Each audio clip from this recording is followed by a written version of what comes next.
தமஸ்குவுக்கு போகிற வழியிலே. அப்பொழுது அவன் பிரயாணமாய் போய் தமஸ்குவுக்கு சமீபித்த போது சடுதியிலே வானத்திலிருந்து ஒரு ஒளி அவனை சுற்றி பிரகாசித்தது என்று சொல்லப்பட்டிருக்கிறது. ஒரு ஒளி அவனை வந்து சந்திக்கிறது.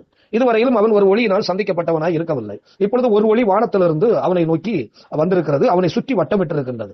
இந்த ஒளி மனக்கண்ணை தெளிவாக்கின்ற ஒளியாக இருக்கிறது, அறியாமை போக்கும் ஒளியாக இருக்கின்றது, மனசாட்சியை தூய்மையாக்கும் ஒளியாகவும் இருக்கிறது. அதே நேரத்தில் இவனுடைய புறக்கண்களை குருடாக்குகிற ஒன்றாகவும் இருந்தது. ஏனென்றால் மனசாட்சி இவனுக்கு தெளிவாக இருந்தால் அது இவன் விதமான தவறுகளை செய்ய போக மாட்டான். புறக்கண்ணு மூடி இருந்தாலும் அவன் விதமான தவறுகளை செய்ய மாட்டான். ஆகையினால இந்த ஒளி என்ன பண்ணி சொன்னால் அவனுடைய புறக்கண்களை குருடாக்கி அவனுடைய அகக்கண்களை திறக்கும்படி செய்தது. அப்பொழுது 4ஆம் வசனம் வாசிக்கின்றோம். அவனுக்கு ஒரு சத்தம் கேட்கிறது. அவன் தரையில விழுந்தான். ஒளி அவனை சுற்றி பிரகாசித்த உடனே தரையில விழுந்தான். அப்பொழுது சவுலே சவுலே நீ என்னை ஏன் துன்பப்படுத்துகிறாய் என்று அவனோடு பேசுகிற ஒரு சத்தம் அவனுக்கு தெளிவாக கேட்கிறது. இருதயத்துக்குள்ளே அந்த ஒரு சத்தம் தொனிக்கின்றது. அவனுடைய காதுகள் அடைக்கப்படவில்லை. அவனுடைய காதுகளிலும் யாரோ பேசுவது போன்ற ஒரு சத்தத்தை அவன் உணர்கின்றான்.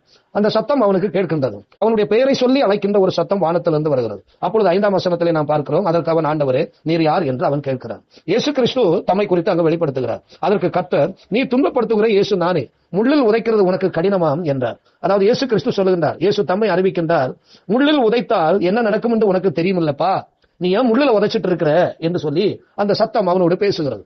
6ஆம் வசனத்துல வாசிக்கிறோம், அவனுக்கு பயம் உண்டாயிடுச்சு. ஆக நான் நல்ல காரியம் செய்கிறேன் என்று நினைச்சிட்டு இருந்தேன், இப்ப தீமையான காரியத்தை செய்யறதுக்காக நான் போகிறேன், அதற்காக இவ்வளவு நான் படித்தேன் என்று சொல்லி அவனுக்குள்ள ஒரு பயம் வந்துடுச்சு. முள்ளில உதைச்சா நான் என் கால் போயிருமே, அப்ப நான் தீமையான காரியத்துக்கு நான் போனேன்னா என் வாழ்க்கை போயிருமே என்று அவன் பயந்து நடுங்கி திகைத்து, ஆண்டவரே நான் என்ன செய்ய சித்தமாக இருக்கிறீர் என்று அவன் ரொம்ப பணிவா தாழ்மையாக கேட்கிறான். இதுவரையிலும் ஆக்ரோஷமாக இருந்த ஒரு மனிதன் பணிவாக தாழ்மையாக அவன் கேட்கிறான், நான் என்ன செய்ய வேண்டும்.